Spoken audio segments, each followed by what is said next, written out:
ये आंदोलन राष्ट्रपति को हमने 4 बार ज्ञापन दिया बाकायदा, और वैसे ही नहीं पूरे सबूतों के साथ, यहां तक कि हमने ईवीएम मशीन कैसे गड़बड़ करती है और वीवीपैट मशीन कैसे गड़बड़ करती है उसका भी बाकायदा हमने प्रदर्शन करके दिखाया जंतर मंतर पर। उसमें गुजरात के कुछ इंजीनियर हमारे साथ में थे, कुछ दिल्ली के इंजीनियर, और हमारे तमिलनाडु में एक साथी हैं मंसूर अली खान, जो तमिल फिल्मों के हीरो भी हैं, उसमें काम करते हैं, एक्टर हैं, उनकी भी टीम है। उन साथियों के माध्यम से भी हमने दिखाया कि किस तरह से ईवीएम और वीवीपैट में गड़बड़ है। उसी दिन से हम लगातार काम कर रहे हैं। अब हमने एक उसका नया अभियान शुरू किया है कि पूरे देश में हस्ताक्षर अभियान ईवीएम को हटाने के लिए, जिसके लिए आप देखें कि यह फॉर्म हमने बनाया है। इस फॉर्म में ऊपर ही लिखा है ईवीएम के विरुद्ध हस्ताक्षर अभियान, और बाकायदा इसमें नीचे लिखा है कि भारतीय सर्वोच्च न्यायालय के सभी माननीय न्यायाधीशों और भारत के राष्ट्रपति महोदय से देश हित में विनम्र निवेदन, क्या निवेदन है कि ईवीएम और वीवीपैट मशीन हटाओ और चुनावों में बैलेट पेपर वापस लाओ। इसको हम बेवजह नहीं करें कि ईवीएम हटाना। आप पर हम वोट डालते हैं बड़ी ईमानदारी से, बड़ी मेहनत से, जिस व्यक्ति को, जिस कैंडिडेट को, जिस पार्टी को हम पसंद करते हैं, हम उसे वोट डालते हैं, ये हमारा अधिकार है। लेकिन पता लगती है कि हमारी वोट तो कहीं और ही चली गई। कौन लूट के ले गया यही पता नहीं है, किसके खाते में चली गई यही पता नहीं है।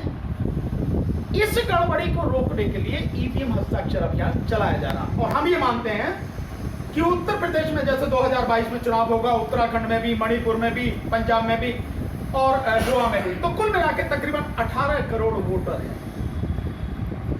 हम ये टारगेट लेके चल रहे हैं कि इन 18 करोड़ वोटर में से कम 9 करोड़ वोटर इस हस्ताक्षर अभियान में हमारा साथ दें। और 9 करोड़ वोटर जिस दिन हमें साइन करके देगा, हम सुप्रीम कोर्ट के सामने जाके लड़ेंगे कि जो इलेक्शन 2022 में आ रहा है 5 राज्यों में, उसकी आधी से अधिक आबादी वोटर जो वो नहीं चाहती कि ईवीएम से चुनाव हो, तो आप क्यों चुनाव करवा रहे हैं ईवीएम से? क्योंकि ईवीएम को हटाने का दो ही जगह हैं। या तो हटा सकती है संसद, वो हटाएगी नहीं क्योंकि वहां पे बीजेपी का होल्ड है और बाकी जो विपक्ष है वो मुर्दा है, वो बोलता ही नहीं, तो वहां से ईवीएम नहीं हटेगी। दूसरा है सुप्रीम कोर्ट ही हटा सकती है। तो इसलिए हम सुप्रीम कोर्ट के सामने जाएं तो सबूतों के साथ जाएं, इसलिए हम ये सारी कैंपेन कर रहे हैं, इस विषय में आए हैं। एक दूसरा, जो किसान आंदोलन चल रहा है, इस देश के हर व्यक्ति को इस किसान आंदोलन में सहयोग देना चाहिए। इस किसान आंदोलन को अगर मजबूत नहीं बनाया गया तो ये देश पूरी तरह से तबाह हो जाएगा, कुछ भी बचेगा नहीं। इसीलिए मैंने पूरे जो तीनों कानून हैं, कृषि कानून तीनों, उन तीनों कृषि कानूनों को बाकायदा एक करीब 15 पेज का एक मैंने बनाया है। उसमें मैंने लिखा है कि किस तरह से तीनों कानूनों से पूरा देश, केवल किसान नहीं, मजदूर के अलावा गरीब आदमी, आम आदमी, शहरी आदमी पूरी तरह से तबाह हो जाएगा। वो पूरा मैंने उसमें लिखा है सारा। एक ये कैंपेन है, तो इस आंदोलन का साथ दें।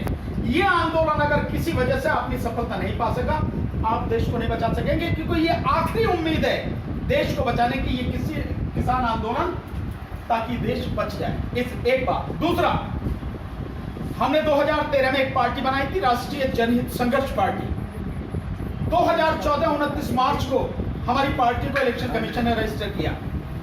2017 के विधानसभा चुनाव में पहली बार हम इलेक्शन लड़े 5 सीटों पर। उसके बाद में नूरपुर विधानसभा, जो आपके इसी बिजनौर क्षेत्र में है, वहां से हमारे एक साथी हैं, आप देखेंगे जहीर आलम अंसारी साहब, इनको हमने चुनाव लड़ाया, उपचुनाव जो हुआ था, बाई इलेक्शन। उसके बाद में लोकसभा चुनाव में हमने विपक्ष जो बीजेपी को हराने के लिए था, उस गठबंधन को सपोर्ट हमने किया।